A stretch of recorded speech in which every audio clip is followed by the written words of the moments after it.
Mabuti na lang. Sinunod ko ang payo ng aking mga magulang na huwag ako masyado mag-iinom ng kape dahil masama sa aking kutis. Disin sana'y hindi ganito ang aking kutis.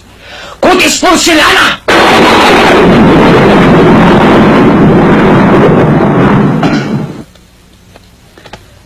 At sa katawan, pag ito ang nakita ni Don Solueta, tiyak mamamatay! Si Richard Gomez sa inggit!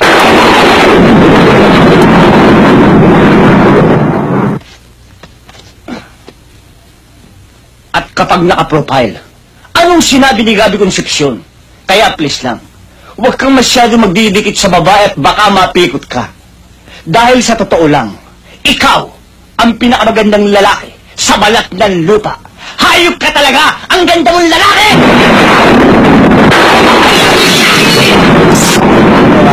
Sa mga kasalanan ko, sa mga kasinungalingan ko, nagbibiro lang naman ako eh.